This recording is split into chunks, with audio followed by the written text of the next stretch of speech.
Mm, that's yeah. Wait, that's quite interesting. Okay, how to be more? I think like I said earlier, right? I think doing stuff around your core competencies, you tend to build like a gut, like an instinct towards it over a period of time, and really, I think that's the only way to be probably more right than wrong, which is just build core competency around whatever you're doing and keep doing it for long periods of time. Eventually, if you love what you do and you're building core competencies, your instincts tend to be more right than wrong. And if I look at even the Zeroda's journey, uh, a lot of things that we did with this whole, like made a plan and said, you know what, let's do a survey and let's figure this shit out like that. No, I mean, hardly ever worked. Most things that have worked for the business are these instinctive ones. Like I was sitting together and said, dude, do we go zero brokerage?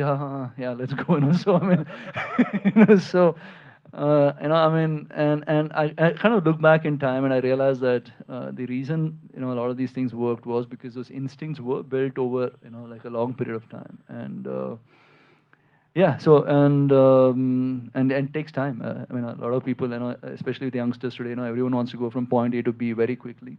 You can't, unfortunately. So it takes time to build these core competencies and instincts. There's a question from Gayatri over here. It says, with you have diverse sources of data, and what is the framework Zeroda uses to bubble up the right meaningful insights for every user? Like, is there a framework, tenets that you use?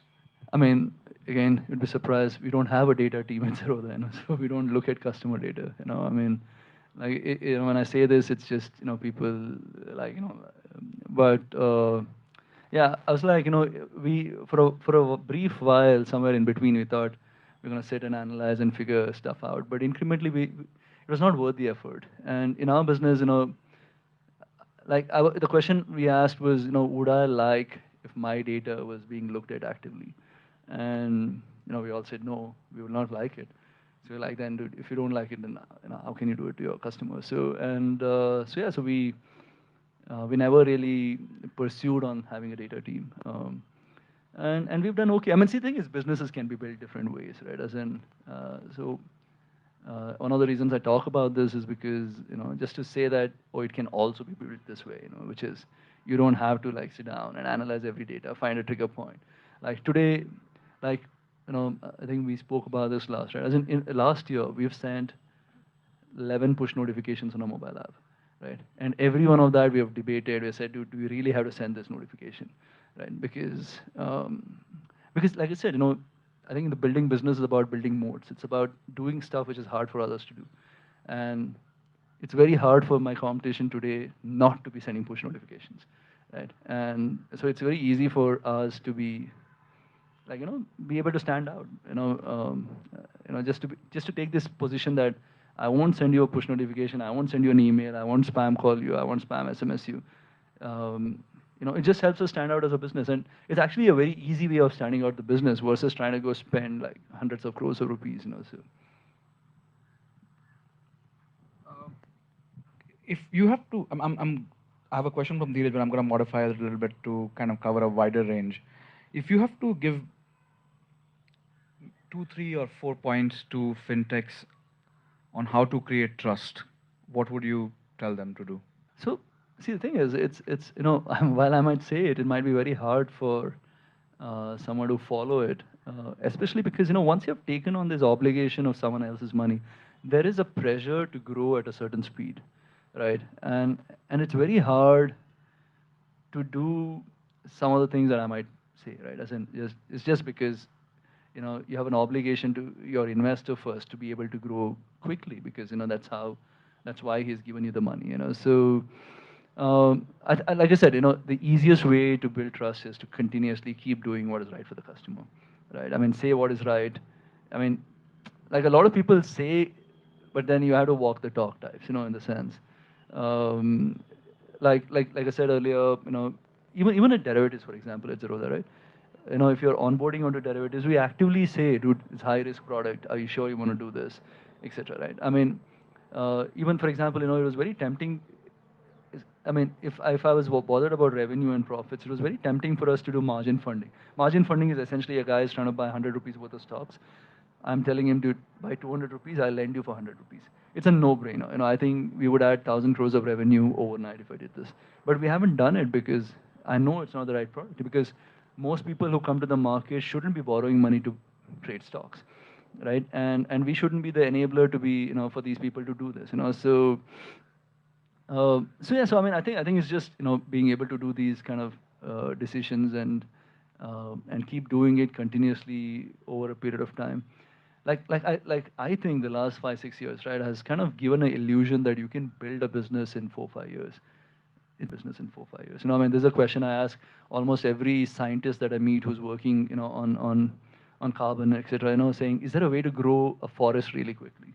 And he says, you can take a tree, you can put, like a lot of steroids to it, growth hormones, etc., and a tree will grow fast. But creating a forest is different. Creating a forest is the intersection of so many things, So, uh, uh, which, which unfortunately needs time, So the business is also like that, I mean, so yeah, I think people should think of building a business as like a 10-year project and not like a 2 3 year project. And then when you think it's a 10-year project, then your decision making framework is what is right for 10 years, let me do that, versus what is right for the next quarter, next half year, next 12 months. Because today I think one of the things I've seen with most founders is that they're always in constant pressure to meet a certain target which is 6 months away, 1 year away. And and it's very hard to optimize or kind of prioritize what is right for 10 years when you have a pressure to perform for the next 6 months or 12 months, right? So I think what founders can do well is, when raising money, just tell them, dude, I'm not going to grow at this speed. You are interested, invest, you invest. Otherwise, I'll probably find a way to. I mean, I don't know if I can say that. I'll probably find a way to grow without raising money. But I'm saying, I think you need to get investors on the cap table who don't pressure you to grow really fast. And if you can do that well, I think you'll have more freedom to be able to do what is right for the customer, continuously of sorts. It's funny, Nitin, I've been running venture funded companies for now over 13 years, and it's funny, I've never really been told by investors to grow faster. It's actually quite interesting on what the world believes it to be. It's usually your need to kind of get to a certain scale faster, and the reason you're taking capital and burning equity is that you are saying that, okay, the cost, the trade-off is faster growth, right? And you're putting that fuel to accelerate that. And it's funny, I've also run a profitable business for 10 years in my life, where I know exactly what you mean by every single cost, every single item, every single trip. Why do you need to travel? Why do we need to fly? Like, all of these things are questioned. Uh, the point is that I think, like you said, but the end outcome of a building an enduring business will take time. You can get the first.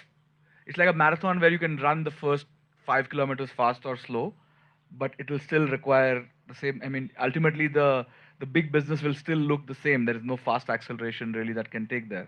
That's a good point. On that note, there's an interesting question from Jeremy. Like, what are the 2 3 decisions you've talked about what worked out for Zeroda? There are multiple decisions that have worked out for Zeroda. And how do you expect PMS to evolve in India versus, let's say, trading? And uh, there's another question which says that while Warren Buffett has advocated for index funds, do you expect PMS to expand a significant pie of the market? Like, how do you see that evolving?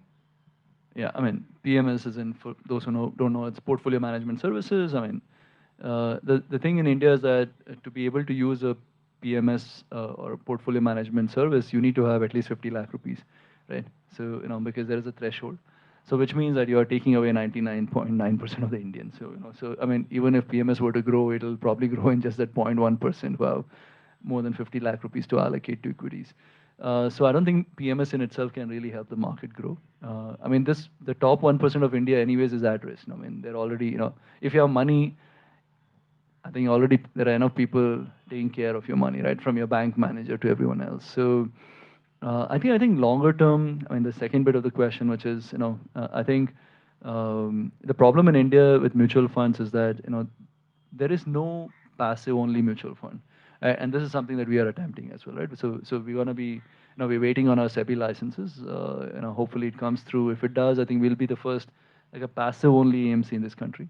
what passive only gives you is, it gives you like an operational leverage on your traditional AMCs, because you don't have like these active fund managers, etc.